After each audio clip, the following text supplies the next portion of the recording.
Tikman natin yung dynamite. Parang mahaba yung dinamita mo, kuya. Magkano kuya yung dynamite? 15. 15 ang isang piraso. Okay, sige, tikman natin yung dynamite ni kuya at saka ni ate. Pumuputok ba sa anghang? Ha? Nasabog? Sige, tikman natin yung isa muna. Baka hindi makaya. Okay, kuha tayong baso. Ayan. Lagyan natin yung dynamite. Ito yung haba, oh. Totoo bang hanggang dulo ito? Ha? Hanggang dulo ba talaga to? Hanggang dulo sili? Sige nga, try natin. Abay, hanggang dulo nga.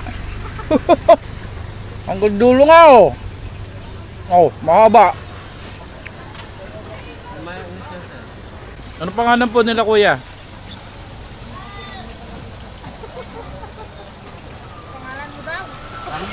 Ramil. Tapos si ate? Aisa. Si Madam Aisa. Oh, nandito sila sa kantuhan. Kantuhan. Oh. Kung gusto niyo na mahabang dynamite, kainin muna natin to.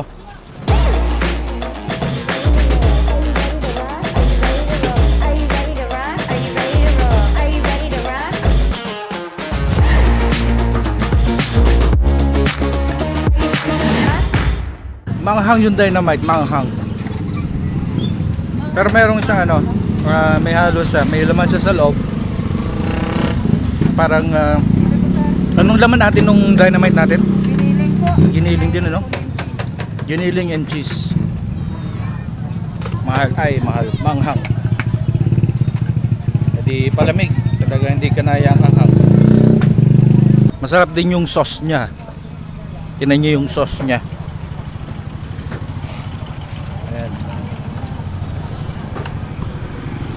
Sili din ito, tapos yung isa may pipino. Tumanghang.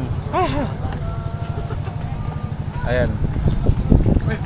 Malasa din yung ano, yung sauce nila, yung sausawan. Ay kung yung pula yung kukuhanin ay talagang malasa ang anghang. Ay napapalamig, ay talagang napakanghang.